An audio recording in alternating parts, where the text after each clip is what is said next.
I don't know. I started from Kotoko. Nah, I think they say come here question on your full house, Anna. We say come here question on your full house. The only Kotoko contract be I think for now. Since Team Rura abai there, Bibia Omubia Bedu. Since Team Rura abai. Manonchi. Nyano creda. Ah, on to me Team Rura. They do it as well. Oh, Team Rura. And cast us some cry. It was a summer before you. There was no Monday. Obama Kotoko. Ah, no one heard that way obey. Obama Kotoko. But just say, on your head, that way obey. Finally, he is back. And was some new look. The new version of Emmanuel entry. Man reflect your partner. I go that's how power. There be play on him ball or yan maintenance. And do you say India? Anyone one in him? Yeah, see, also be I mean, other thoughts. Why are so Kwame now he's back and I started training, I started preseason. I think say as I took on is now having a full house in a omo astati any omo di juma e no mejiri say on a good note because that is what we were expecting say ni omo nyina be present wo I mean training ground coaching benya general assessment of I mean players no bia a performance now going forward additions no omo a obeyi omo no kwan wo you so mejiri say at this point I mean a good news for the clubs in the ubia team about on board and now I think say what's how clear and say the players ni mu bia na nam from mom say ni ya pamu o mo na say yes now you who say antisa nimum issue koso kwa na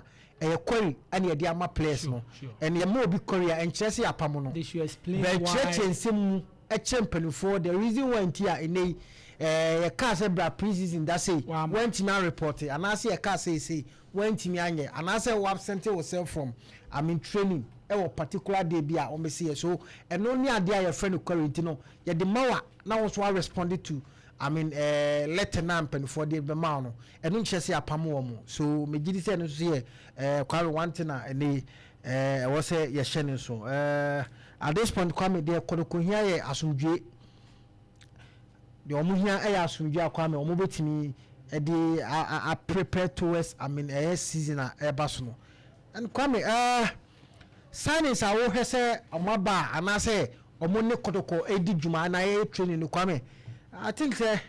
yeah bad yes I'm yet to see how omo performance this year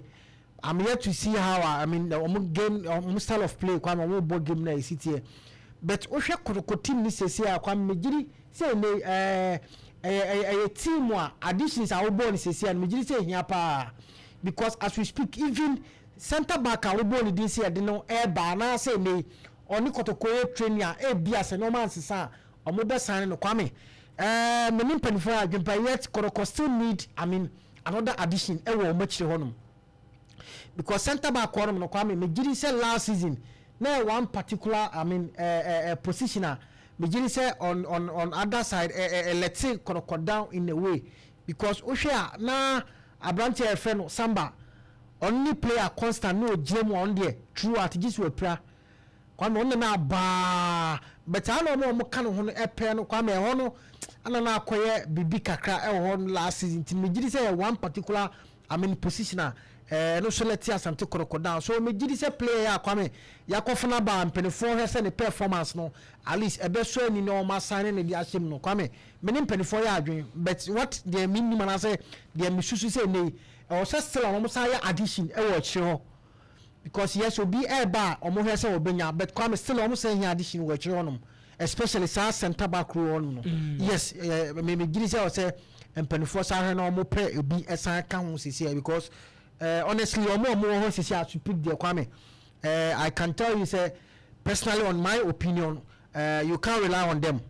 honestly for the entire season omo as we speak o sisi ano kwame ntimi rely on them so megiri say I mean mpenefo enso so no ebe hese omo be ade more ewo echi honum se de be ya ni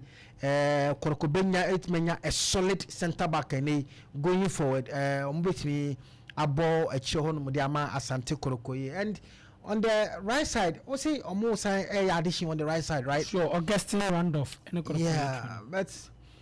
right side one, sir,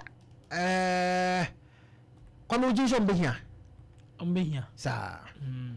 Because as it stands, so many time away, but Lord Amoa. yes. Sir, Imano Kote, oh, I think he's back and fit. Oh, he's back. Oh, no, contract, no, come a It's an you must match me, say, but coach in per se, or assess her say, he does say, on to us. Well, then, many, before by I say, now, Shibunus also on your fit. But our journey team now, master tip pieces in Kakra, yes, sir. Me image behind her. Beside once I'm not on buy. Okay. Maybe sir. Okay. So then, Kwame, if as we speak, it's a sanity there, then I think right back and they will need, I mean, right back as well. Pebia, course is here and there, injury situation, you know. Kwame Mejidi say, I mean, right back and so no. A big here, left back one, I Mejidi say, I think say, hold the shots or more full house or Muna, Steve Patrick Kessie do na Francis Aqua, Anafi, Joseph Amoa. I think say, if anything to go by a hono. Mejidi say abe okay if some more na the coach be maintain no more there Mejidi say Kwame no so no enye bad sa and again in fifi hono Kwame you see you a double any Prince Bedu right nations of player yeah well Kwame a double profile of the Bas and Kotoko no personally unconvincing me enough for that role. A double profile. Say Samates no free buy, Anna. Yes, the performance no Kwame or buy no. A double team convincing me enough. Say, sorry, the big German. And again, which I mean, Prince Produce no from a nation say Jonas and Tekoroko. Kwame also no. I think say virtually on your double no. Minyan and Susie P or Mummy. Aha, Minyan Susie P and Mijili say Koroko be an upgrade. These two. Central midfield role no kwame Mijili say perform be here an upgrade say last I mean season no second round na Barcelona come up Regid Bodu Agadas right sure and then no man tini anko ya mane yes but kwame going forward Mijili say empenifo timi nya I mean player bia was a DM role na kwame ne we upgrade on adabo ne Prince Bedua me thinks me Mijili say kwame Ankabeboye pa my general assessment to players in the Omayame last season ne bane de Kwame Mijili say was 24 I mean it me no munya player be Kwame or bro or moso and also upgrade on these two I mean DM honum no ntino Mijili say player de two dano 24 heli kakra ana meboa sure yeah looking over so player Mijili say 24 be hwe ne kakra na share how I mean it goes there also bet me they may pick it from honest coaches nipa so bob too much is be manuhe no more the access no sure yeah that is what I'm picking from training ground so but kwame me je how omo just that a man e ko de bet how o must omo ye team no yeah aha say anya say o say a fa player bia keke ne de ne ba ti say me bi atwam no enye last season ko like maybe atwam dada ne bani nyina no wo hwe how akoroko purchase players ne omo fa players na ana akwa recommendations we nie wabo ha yenko sani we ni no but this time around I think like all the bar for videos one obe access no for some time yeah I think say how omo ye no ma no kwame me ni age ho just that many a shot o I mean time frame aka they started I mean season na a short kakra but how omo approaching your man by I mean assessing players ni before so omo be sign omo kwame one thing I Mijili say ebeboa and again Mijili say I mean coach ni so first time we saw the hase ni so no e kan hu bi na afọ man yes because he wasn't part yes omebo league ni bi da omo coaching yes intino or they can't stick their neck on say nay or to chacha after rely yes intino or kofano ednaba no or person nya first hand I mean information and also hwe player no ansana how our person the game is ikono if ni plakono effective for purpose on the game ni ma ansana wa I think say Kwame is one thing many aji coach no ne I mean menzo hu ye pa and me giri say I mean ye before mo so ansa no mo ba. Oh sure. Yes, me giri say before man ansa no mo ba and you see asundwe nam ho enso so no I think eno so boa pa asundwe ene nam team no ho sesei sasa minti ase sa unsenka Kotoko eye precision say ene ye beto players na so tin sem bibre we fa ha ka mo nsem ana make say now wo hwe I mean the way no masi kona like a normal from asundwa say and from a part bottom no say still na nkofo ka mo nsem ne but they are not bothered there be ensem no mo keka ne de enye ensem are relevant because ensem wo keka ne nyina akoye sa management ayi a omo person omo build David Obinya akomo ne sa hono kakra ne nsem no me ka say ensem na me tetene ne we no na ekofa asa bet o hwe player recruitment ne how no must fa kona I think say recruitment for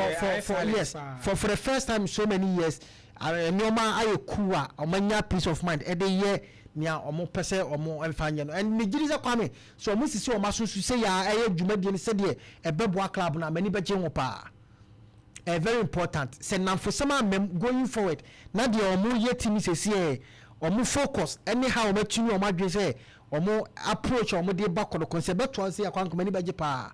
ay komani beje until the last time me catch you say me so ya Santo Kotoko supporter na any other person obey team no na say nia coach ni menzo mu ye Kwame you can't adjust to almost system omo normal omo ye there then it's better to stay home and yes tinafie ni enku ye be because what they are doing omo be fatim na and a team no me fa say team performance no enye team performance wo from team no now na enioma there's a camera say Carlos Cruz be far blaster na I say similar to that so who or be fat Carlos Cruz be far blaster that's a Carlos end there o share I mean there's a tour do e call any Carlos by end there Carlos your hero masa we can watch them be me say you know baby untimi se sano de me kan say na tie we can watch baby o tour do down call no any Carlos by there Carlos ebe hero so ahanju ya Santo Kotoko baby amenzo mu so be fatim no think la be fatim no e dey corner I think say I mean eno so ya ade a o say you focus into Kwame and one na make say eni almost style no we can only hope say better to say na ye ni aya kai wa chire no Kwame maybe atwam me ade kasa ni no maybe batapata team now we should adjust to their style because now and again if they are to go by what they are doing there Mijirisa Beboa club no because they also want the best and Mijirisa menzo me think like from ban and penifo taxi womo and entesa omamo I mean plan omamo letter na board ni release ye no kra na yeah so omon fa Kotoko ni nu baby I was absolutely yes until omon so enim the task ahead until ebia na omo ho kwan se de me bi atwam na nipa no bi ye wa Asante Kotoko no e ma wo mewram e ma ye we na me we na se ne ye nyese no se ho na na ekofa nsem ni ba na ho study sure sa no wa ni ba ma na ekofa nsem ni ba no ene ma se ho dodo na se ne se nipa no bi ko kan nsem ne ye mfa yes then they will start sabotaging they will start I mean bringing out news false news and I say ekikawa kabem no but if somebody must no focus on say Kwame I think say be boapa okay and say do mo ye no if you can support them Kwame tenafie because it will be investment obi sika no audition team nim until the audition team na ni o hwese team ni be koso dia untimi fa wo personal interest no e mewuram e me say ni oma it's better to stay home than to say ne obeba no abe say enioma wo Asante Kotoko so Kwame let's hope said the omu ye no beto aso e no makeke omo kakana I mean team no aba back to track okay